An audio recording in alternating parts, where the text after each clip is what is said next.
Chapter 16, What Happened About the Statues? Lion, the Witch, and the Wardrobe. So remember, they just jumped over the wall of the witch's castle and they're standing among all the statues that she had, things that she had turned into statues. What an extraordinary place, cried Lucy. All those stoned animals and people too. It's like a museum. Hush, said Susan. Aslan's doing something. He was indeed. He had bounded up to the stone lion and breathed on him. Then, without waiting a moment, he whisked round almost as if he had been a cat chasing its tail, and breathed also on the stone dwarf, which, as you remember, was standing a few feet from the lion with its back to it. Then he pounced on a tall stone dryad, which stood behind the dwarf, turned rapidly aside to deal with the stone rabbit on his right, and rushed on to two senators. But at that moment, Lucy said, "Oh, Susan, look at the lion."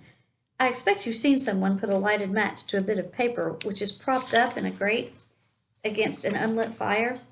For a second, nothing seems to have happened, and then you notice a tiny streak of flame creeping along the edge of the newspaper. It was like that now. For a second after Aslan had breathed upon him, the stone lion looked just the same. Then a tiny streak of gold began to run along his white marble back. Then it spread. Then the colors seemed to look all over him as the flame looks over a bit of paper. Then, while his hind quarters were still obviously stone, the lion shook his mane, and all the heavy stone folds rippled into living hair. Then he opened a great red mouth, warm and living, and gave a yawn. And now his hind legs had come to life. He lifted one of them and scratched himself. I feel like I skipped a line somewhere. Anyhow, he lifted one of them and scratched himself. Then, having caught sight of Aslan, he went bounding after him and frisking round him, whimpering with delight and jumping up to lick his face. Of course, the children's eyes turned to follow the lion, but the sight they saw was so wonderful that they soon forgot about him. Everywhere the statues were coming to life. The courtyard looked no longer like a museum. It looked more like a zoo. Creatures were running after Aslan and dancing around him till he was almost hidden in the crowd. Instead of all that deadly white, the courtyard was now a blaze of colors: glossy chestnut sides of centaurs, indigo horns of unicorns, dazzling plumage of birds, ruddy brown of foxes, dogs, and satyrs, yellow stockings and crimson hoods of dwarfs, and the birch girls in silver, and the beech girls in fresh, transparent green, and the larch girls in green so bright that it was almost yellow. And instead of the deadly silence, the whole place rang with the sound of happy roarings, brayings, yelping, barking, squealings, cooings, neighings, stampings, shouts, hoorays, songs, and laughter. "Oh," said Susan in a different tone, "look, is it safe?" Lucy looked and saw that Aslan had just breathed on the feet of the stone giant. "It's all right," shouted Aslan joyfully. "Once the feet are put right, all the rest of him will follow." That wasn't exactly what I meant," whispered Susan to Lucy, but it was too late to do anything about it. And now even Aslan would have listened, not even see about it. Now even scratch that, start over. "That wasn't exactly what I meant," whispered Susan to Lucy. "Y'all forgive me."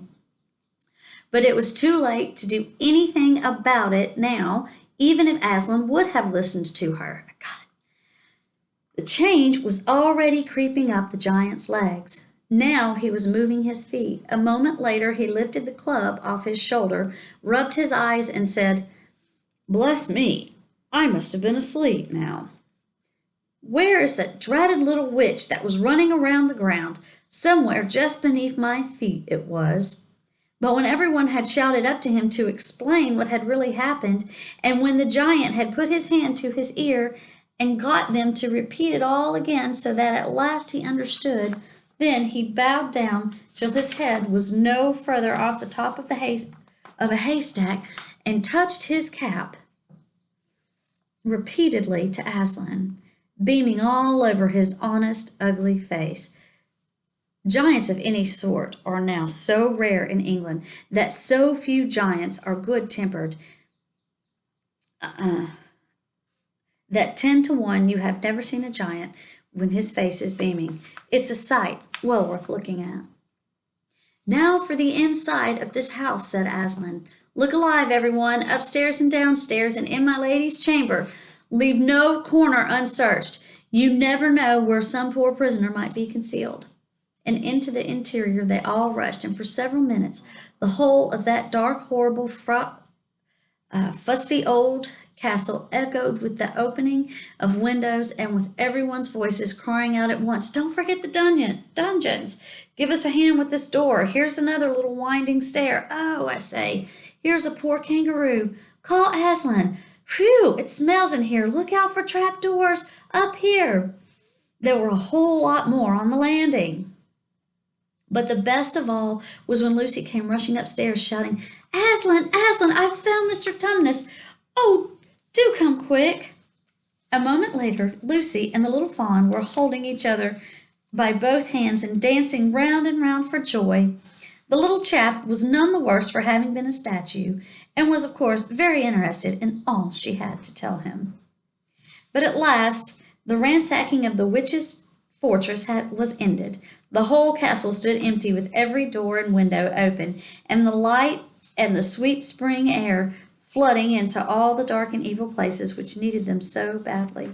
The whole crowd of liberated statues surged back into the courtyard, and it was then that someone, Tumnus, I think, first said, But how are we going to get out?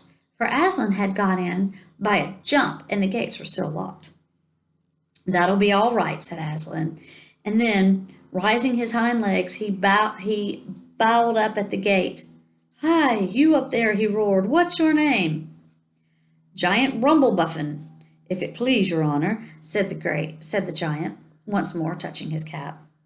Well then, Giant Rumblebuffin, said Aslan, just let us out of this, will you? Certainly, your honor. It will be a pleasure, said Giant Rumblebuffin. Stand well away from the gates, all you little uns. Then he strode to the gate himself, and bang, bang, bang went his huge club. The gates creaked at the first blow, cracked at the second, and shivered at the third. Then he tackled the towers on each side of them, and after a few minutes of crashing and thudding, both the towers and a good bit of the wall on each side were thundering down in a mass of hopeless rubble. And when the dust cleared, it was odd, standing in that dry, grim, stony yard, to see through the gap all the grass and waving trees and sparkling streams of the forest, and the blue hills beyond that, and beyond them, the sky.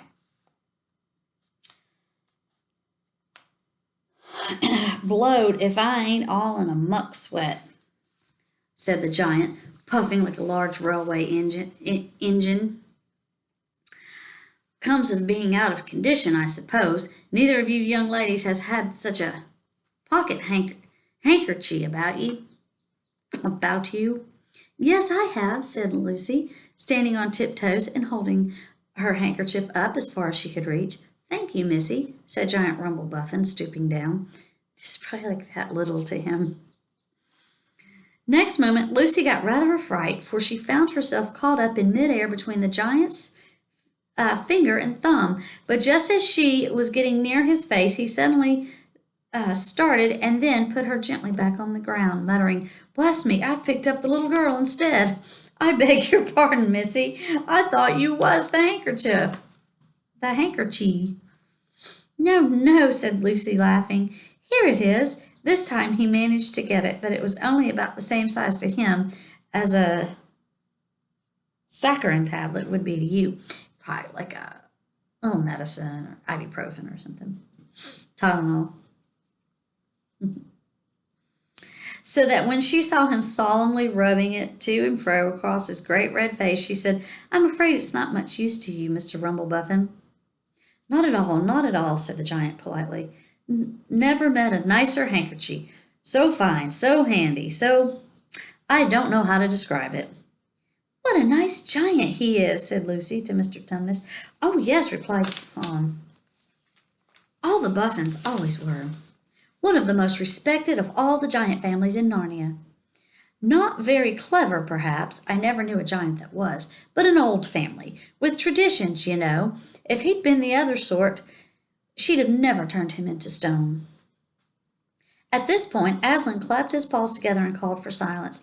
Our day's work is not yet over, he said, and if the witch is to be finally defeated before bedtime, we must find the battle at once. And join in, I hope, sir, said the largest of the Centaurs. Of course, said Aslan. And now, those who can't keep up, that is, children, dwarfs, and small animals, must ride on the backs of those who can. That is, lions, centaurs, unicorns, horses, giants, and eagles. Those who are good with their noses must come in the front with us lions to smell out where the battle is. Look lively and sort yourselves. And with a great deal of bustle and cheering, they did. The most pleased of the lot was the other lion, who kept running about everywhere pretending to be very busy, but really in order to say to everyone he met, "Did you hear what he said? Us lions." That means him and me. Us lions. That's what I like about Aslan. No side, no standoffishness. Us lions. That meant him and me. At least he went on saying this till Aslan had loaded him up with 3 dwarfs, 1 dread, 2 rabbits, and a hedgehog. That steadied him a bit.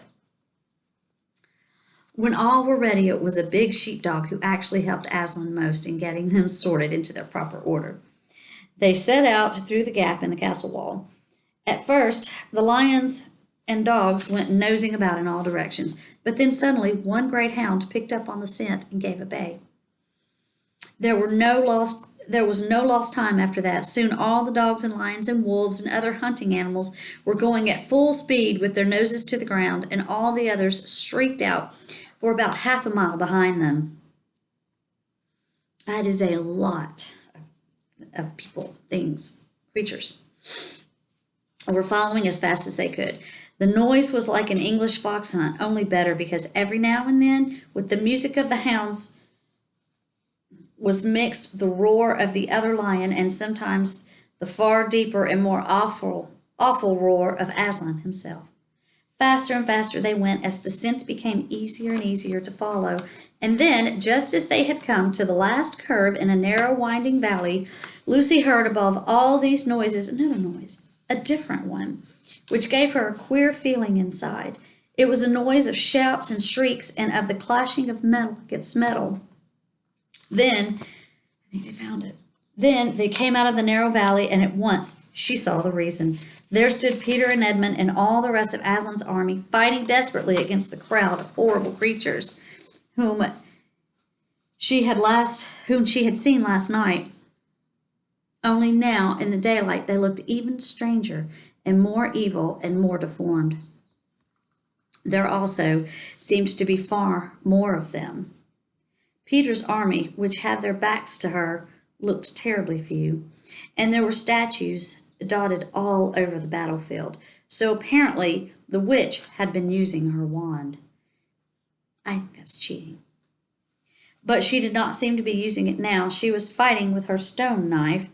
It was Peter she was fighting, both of them going at it so hard that Lucy could hardly make out what was happening. She only saw the stone knife and Peter's sword flashing so quickly that they looked like 3 knives and 3 swords. The pair were in the center. On each side, a line stretched out. Horrible things were happening wherever she looked. "Off my back, children," shouted Aslan, and they both tumbled off. Then, with a roar that shook all of Narnia from the western lamp-post to the shores of the eastern sea, the great beast flung himself upon the White Witch. Lucy saw her face lifted toward him for 1 second with an expression of terror and amazement. Yes.